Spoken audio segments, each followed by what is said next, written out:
வணக்கம். Welcome to the shine your maths by shine your mind channel.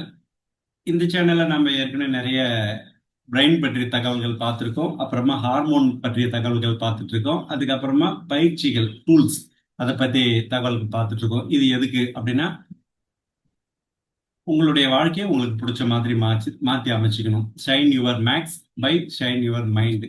உங்களுடைய மனதை மாற்றி அமைப்பதன் மூலமாக அது நடக்கும் அப்படின்றது தான் நம்மள சேனலுடைய ஒரு கான்செப்ட். ஸோ இதுக்கு அடிப்படை தேவையான விஷயங்கள் என்னென்ன அப்படின்னா, நம்ம ஒரு டீச்சர் ஆகணும், வாத்தியார் ஆகணும், என்ஜினியர் ஆகணும், என்ன வேணாலும் ஆகணும்னா அதுக்கு தகுந்த படிப்பு படிச்சிருக்கணும் இல்லையா? ஸோ நம்ம பிடிச்ச மாதிரியான வாழ்க்கையில நமக்கு பிடிச்ச மாதிரியான வாழ்க்கையை வாழணும்னா அதுக்கு கொஞ்சம் நாலேஜ் வேணும் இல்லைங்களா? அது பத்தின ரிலேட்டடான விஷயங்கள் தான் நம்ம பார்த்துக்கிட்டு இருக்கோம்.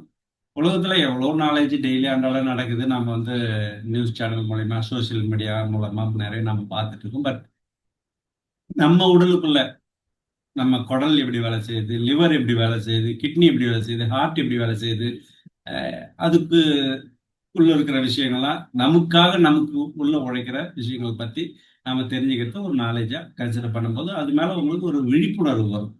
நீங்க எப்படி சாப்பிடணும், எப்படி லைஃப் ஸ்டைல் ஹேபிட்ஸ் வந்து மாத்திக்கிட்டா நல்லா இருக்கும், அதை நாம சித்திரவதை பண்றோமா, சந்தோஷம் கொடுக்குறோமா, இதை பத்தின ஒரு உடலோட உங்களுக்கு ஒரு ஃப்ரெண்ட்லினஸ் ஏற்படுத்திக்கும் பொழுது உங்களுக்கு வந்து ஒரு லைஃப் கியூட்டா அமையும். அந்த விழிப்புணர்வு இல்லாம உடல்ல யாரோ கொடுத்து எதுக்கோ கொடுத்து மனம் போன போக்குல எதையோ நாம் சாப்பிட்டு எதையோ வந்து வாழ்ந்துகிட்டு இருக்கோம் அப்படின்னும் போது அதுக்கு ஒரு மீனிங்லெஸ்ஸா இருக்கும். ஸோ இந்த ஒரு விழிப்புணர்வு நிலையை கொடுக்கறதுக்கு தான் உள் உறுப்புகளை பற்றி நம்ம பார்த்துருக்கோம். அதுக்கப்புறம் பிரெயின் பத்தி நிறைய வீடியோக்கள் பார்த்துருக்கோம். சுவாரஸ்யமான வீடியோக்கள், அதுக்குள்ள இருக்கிற அமிக்டலால இருந்து, லிம்பிக் சிஸ்டத்துல இருந்து, லெஃப்ட் பிரெயின் என்ன, ரைட் பிரெயின் என்ன, பிரெயின் பத்தின அந்த அந்த பள்ளம் மேடுக்குதுல்ல, சல்கஸ் கைரஸ் அதுனா என்ன, அதுக்குள்ள இருக்கிற ஒரு சாம்பல் நிறத்துக்குன்னா என்ன மீனிங், ஒயிட் மேட்டருக்குன்னா என்ன மீனிங், நிறைய விஷயங்கள் பார்த்துருக்கோம். அதை தாண்டி ஒரு சுவாரஸ்யமான ஃபேக்டர்ஸ்னே ஒரு வீடியோ போட்டிருக்கோம். ஸோ இதெல்லாம் எதுக்கு நாம பார்த்துட்டு இருக்கோம்னா, நம்மளுடைய இப்ப நம்ம ஒரு பொருளை பார்க்குறோம், ஒரு மரத்தை பார்க்குறோம், ஒரு வாகனத்தை பார்க்குறோம், நமக்கு ஒரு ஃபீலிங் வரும். அந்த ஃபீலிங், பொருள், இது ரெண்டும் வேற வேற விஷயம். ஆனா அதை ஒருங்கிணைச்சு நம்ம உடல்ல ஒரு மாற்றத்தை ஏற்படுத்துது. அதே மாதிரிதான் உடலுக்குள்ளேயும் நமக்கு வர உணர்வுகள், உடல் உறுப்புகள், இதுக்கு அந்த உணர்வுகளையும் பொருள் தன்மை கொண்ட உடல் உறுப்புகளையும் ஒருங்கிணைத்து வேலை பார்க்குற ஒரு மிஷின் தான் பிரெயின். அந்த பிரெயினை பற்றின விஷயங்கள் அது எங்கெங்க என்னென்ன மாதிரி என்ன ரோல் பண்ணுதுன்னு டிஃப்ரெண்ட் டிஃப்ரெண்ட் ஆங்கிள் பல வீடியோக்கள் பார்த்துட்டு இருக்கோம். அதுக்கப்புறம் அந்த உணர்வுகள் அந்த மிஷின்ல ஒரு பெட்ரோலா, ஒரு ஃபியூலா செயல்படுற ஒரு உணர்வு, அது என்னன்னா ஹார்மோன். அதை பத்தின நிறைய வீடியோ பார்த்துருக்கோம். அது அந்த மிஷினை வந்து எப்படி எப்படிலாம் ஹேண்டில் பண்றதுக்கு என்னென்ன மாதிரியான தாக்கத்தை உடல்ல ஏற்படுத்துது அந்த ஃபியூல் அப்படின்றது தான் வந்து நம்ம ஹார்மோனல் ஃபங்க்ஷன்ஸ் நிறைய ஒரு 50 வகையான ஹார்மோன் பத்தி நம்ம நிறைய பார்த்துருக்கோம். அது அதிகமான என்ன ஆகும், கம்மியான என்ன ஆகும், அது சமநிலையில வச்சுக்கிட்டா என்னென்னலாம் பண்ணணும் அப்படின்றத பத்தி நம்ம நிறைய பார்த்துட்டு இருக்கோம். ஸோ பிரெயின் அண்டு கொஞ்சம் உடல் பத்தினா, அதுக்கப்புறம் ஹார்மோன் பத்தி, உணர்வு பத்தி பார்த்துட்டோம். இப்ப இதை இயக்குற ஒரு மிஷின், இயக்குற ஒரு டூல், டெக்னிக், நம்ம அதை என்ன சொல்றது, இப்ப அந்த காலத்துல விவசாயத்துல ஆயில் இன்ஜின் அப்படின்னு சொல்லிட்டு நீங்க பார்த்துருப்பீங்க. எண்ணெய் ஊற்றணும், கெரோசின் ஊற்றணும், மிஷின் ரன் ஆகும். ஆகணும்னாக்கா நாம இன்ஜினை பூட்டணும் இல்லையா? நல்லா சொல்லிட்டு பூட்டுவாங்க. நான்லாம் நிறைய சின்ன வயசுல அந்த மாதிரி இன்ஜின் போட்டிருக்கேன் விவசாயம் பண்ணும்போது. ஸோ அந்த டூல் இருக்கு இல்லையா, அதுதான் நம்ம பயிற்சியா நம்ம நிறைய பார்த்துட்டு இருக்கோம். அதுல வந்து NLP பார்த்துருக்கோம், CBT பார்த்துருக்கோம், டிரான்சாக்ஷன் அனாலிசிஸ்ல வந்து PSC மாடல் பார்த்துருக்கோம், பேரண்ட் அடல்ட் சைல்டுன்னு சொல்லிட்டு. பேரண்ட்னா nurturing parent and critical parent பார்த்துருக்கோம், free child and adapted child and rebellious சைல்டுன்னு சைல்டு ஈகோ ஸ்டேட் லெவல்னு சொல்லுவாங்க இந்த டிரான்சாக்ஷன் அனாலிசிஸ் டாபிக்ல. அடுத்ததான் நம்ம ஜொகாரி விண்டோ அதை பார்த்துருக்கோம். அதுக்கு அடுத்ததான் நம்ம 1 செகண்ட், அதுக்கடுத்து ரிலேஷன்ஷிப்ல வந்து ஒரு பியூட்டிஃபுல்லான ஒரு அலைன்மெண்ட் வேணும்னா okay okay model, I am okay, you also okay, I am also okay, அந்த மாதிரி ஓகே ஓகே மாடல் பத்தி பார்த்துருக்கோம். அதுக்கப்புறம் பிரேமல் தெரப்பி பார்த்துருக்கோம். ஸோ இப்போ வந்து நாம ஸ்டோக்ஸ் அப்படின்னா என்ன, அதை பத்தி பார்க்கலாம் வாங்க.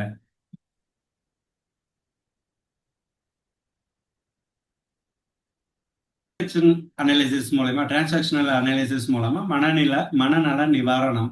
நமக்கு எல்லாம் ஒரு வார்த்தை, சும்மா ஒரு பார்வை, ஒரு சிரிப்பு கூட ஒரு உயிரூட்டமா நம்மளை வச்சுக்கிறதுக்கு உதவுற ஒரு டெக்னிக் தான் ஸ்டோக்னு சொல்றாங்க.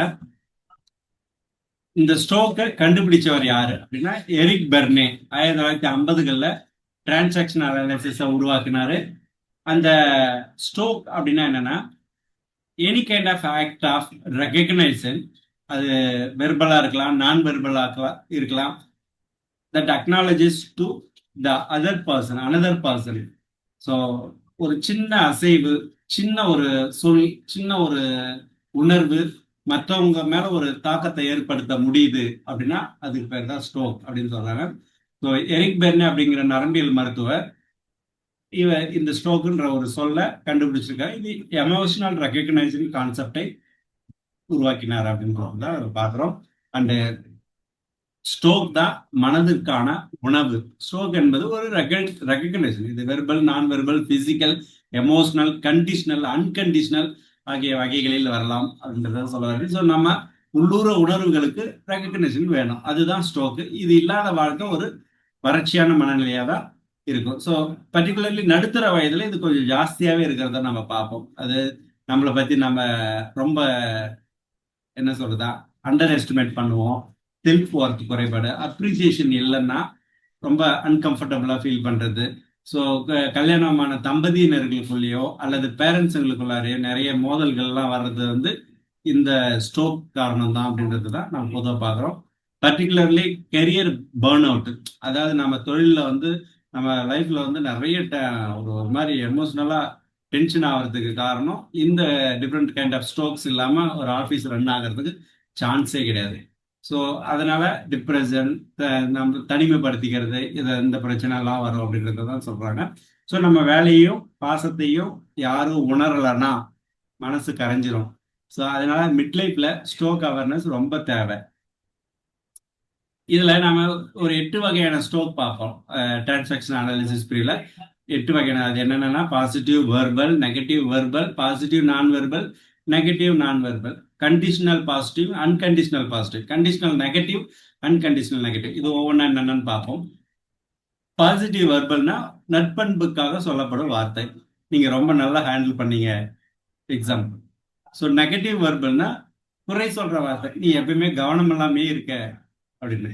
ஸோ பாசிட்டிவ் நான் வெர்பல் அப்படின்னா ஒரு அன்பான பார்வை, சிரிப்பு, ஹேண்ட் ஷேக், இதெல்லாம் ஒரு ஸ்மைலி, ஒரு சாஃப்டான ஸ்மைலோட என்ன சொல்றது, இது வார்த்தையால சொல்றது கிடையாது, ஜஸ்ட் ஒரு பார்த்து ஒரு புன்முறுவல் அல்லது ஹேண்ட் ஷேக். இது வார்த்தைகள் அல்லாத பாசிட்டிவ். அண்ட் நெகட்டிவ் நான் வெர்பல்னா கோபமா பார்க்கறது, கை அசைக்கிறது, ஸோ அல்லது இல்லைன்னா தலையசைத்து நிராகரிக்கிறது, இது எக்ஸாம்பிள். அண்ட் கண்டிஷனல் பாசிட்டிவ் அப்படின்னா நல்ல செயல் அடிப்படையில் ஸ்ட்ரோக் ஆகாது. நீங்க பஞ்சுவலா இருந்தீங்க, அது பார்க்கறதுக்கு ரொம்ப நல்லா இருந்தது, புரியுதுங்களா? நீங்க ஒழுக்கமா இருந்ததுனால பார்க்க நல்லா இருந்தது. ஒழுக்கம்ன்றது கண்டிஷனல். அண்டு அன்கண்டிஷனல் பாசிட்டிவ், ஏதுமின்றி அன்பு கொடுக்கும் ரெகக்னைசேஷன். ஸோ நீ எப்பயுமே லவபிள் தான், அதாவது நம்ம ஒரு எந்த எதிர்பார்ப்பும் இல்லாம, அவங்க முன்ன பின்ன தெரியாதவங்களா இருக்கலாம், அவங்கள ஐயோ நீங்க பண்றது சூப்பரா இருக்கு, இல்ல நீங்க இது உங்க மனசு ரொம்ப நல்ல மனசு, உங்க மனசு நீங்க தங்கமானவங்க. ஸோ அந்த மாதிரி ஒரு எதிர்பார்ப்பு எதுவும் இல்லாம ஒரு, இன்னும் என்ன சொல்றது, இப்ப நடிகர்கள்லாம் ரசிகர்கள் இருக்காங்களா, நடிகருங்க என்ன எதிர்பார்ப்புல ரசிகர்கள், ரசிகர்கள் என்ன எதிர்பார்ப்புல அவங்களுக்கு பிடிச்ச ஆக்ட்ரஸுங்கெல்லாம் பாலாபிஷேக நாட்டத்துல இருந்து போஸ்ட் ஓட்டுறதுல இருந்து காலங்காலமா செஞ்சுட்டு வந்துட்டு இருக்காங்களே, அவங்க அந்த நடிகர்கிட்ட பெருசா எந்த பலனையும் எதிர்பார்க்க மாட்டாங்க. ஸோ அன்கண்டிஷனல் பாசிட்டிவ்னு சொல்லுவாங்க. ஸோ அந்த மாதிரியான ஒரு எக்ஸாம்பிள் சொல்லுங்க. ஸோ கண்டிஷனல் நெகட்டிவ் அப்படின்னா தவறு செய்ததாலேயே தரப்படும் திட்டம். நீ சரியா வேலை செய்யல அதான் திட்டினேன், புரியுதுங்களா? ஸோ சரியா படிக்கல அதான் திட்டினேன், கண்டிஷனல் நெகட்டிவ். அன்கண்டிஷனல் காரணமே இல்லாம திட்டுறது, ஏச்சு, தவறான பார்வை, நீ இப்போ ஒரு பிரயோஜனமும் இல்லாத வேண்டாம். ஸோ இது அன்கண்டிஷனலா எந்த ஒரு கண்டிஷனுமே இல்லாமல் வாலண்டரியாக அதிகபட்ச நெகட்டிவ் வெளிப்படுத்துறது, இதெல்லாம் தான் வந்து ஸ்ட்ரோக். இந்த ஸ்ட்ரோக் இல்லைன்னா என்ன நடக்கும் அப்படின்னா, செல்ஃப் ரெஜெக்ஷன், நம்மளே நாம் புறக்கணிப்போம். எமோஷனல் ஸ்டாரேஜ், நம்மளை நாம் வந்து என்ன சொல்றது, ஒரு பழி சொல்லிக்கிறது, புரோஜனம் இல்லைன்ற மாதிரி நம்மளே நம்ம தாழ்த்திக்கிறது, அந்த மாதிரி ரிலேஷன்ஷிப் ஃபெயிலியர்ஸ். ஸோ நம்ம உறவுகளுக்கெல்லாம் வந்து ஒரு நல்ல ஸ்ட்ரோக், ஒரு ஒரு ஒரு அரவணைப்பு, அன்பு, அதெல்லாம் சொல்றாங்க இல்லையா, அதெல்லாம் தான் ஸ்ட்ரோக். அதெல்லாம் இல்லாமல் இருந்தால் ரிலேஷன்ஷிப் ஃபெயிலியர் ஆகிடும். And addiction to negative strokes, அவனே எதுவும் கண்டுக்கல நாம என்ன அப்படின்னு சொல்லிட்டு ஒரு ஒரு ஆன்டி ஹீரோ சப்ஜெக்ட்லாம் நிறைய வந்து சக்சஸ் ஆச்சு பாருங்க ரீசன்ட் டயத்துல. இப்போ வரைக்குமே வந்து தீமை தான் வெல்லும் அப்படின்னா தான் அது ஒரு வைப் கிரியேட் பண்ணுது. ஏன்னா சொசைட்டி நம்ம அந்த அளவுக்கு வந்து நெகட்டிவ் ஸ்டாக்ஸ் அடிக்ட் ஆயிருக்கு. இன்னும் ஓப்பனா சொல்லலாம், என் சேனல்ல நான் என்னதான் சயின்ஸ் பேசுனாலும் அது பார்க்கறத விட ஒரு நெகட்டிவான விஷயங்கள்னாக்கா கோடிக்கணக்கான பேர் மில்லியன் நியூஸ் எல்லாம் பார்த்துருக்காங்கல்ல. ஸோ அது கைண்ட் ஆஃப் ஒரு நெகட்டிவ் அடிக்ஷன் சொல்லுவாங்க. சோஷியல் மீடியாவில் இன்னைக்கு இருக்கிற சவாலே அதுதான். So seeking validation from taxing source. So என்ன சொல்றது, நம்ம ஒரு ஆபத்தான விஷயங்கள் நம்ம எடுக்கிறதுன்றது வந்து என்ன சொல்றது, அதுல இருந்து வர ஒரு என்ன சொல்றது, அதான் அதுவும் ஒரு வகையான ஒரு ஒரு தவறான விஷயங்கள்ன்றது வந்து அதுக்கு ஏங்கி ஓடி போய் பார்க்கறது. அதே ஒரு நல்லவனாக ஜெய் என்னப்பா இதெல்லாம் அப்படின்ற மாதிரி கண்டுக்காம அது அந்த என்ன சொல்றது, எப்படியாவது இன்னைக்கு சோசியல் மீடியாவில் இருக்கிற பெரும்பாலான விஷயங்கள் இதுதான். அஹ் ஒரு ஆபத்தான விஷயம் ஏதாவது இருந்தால் மட்டும்தான் அதை கவனிப்பே செய்வாங்க. இல்லை அபத்தமான விஷயம் ஏதாவது இருந்தால் தான் கவனிக்க செய்வாங்க. நார்மலான விஷயத்துக்கெல்லாம் யாரும் கன்சிடர் பண்ண மாட்டாங்க. அது எவ்வளோதான் நல்ல விஷயமா இருந்தாலும் அதை கன்சிடர் பண்ண மாட்டாங்க. ஸோ அந்த மாதிரி ஒரு சீக்கிங் அட்டென்ஷன் சொல்லுவாங்க.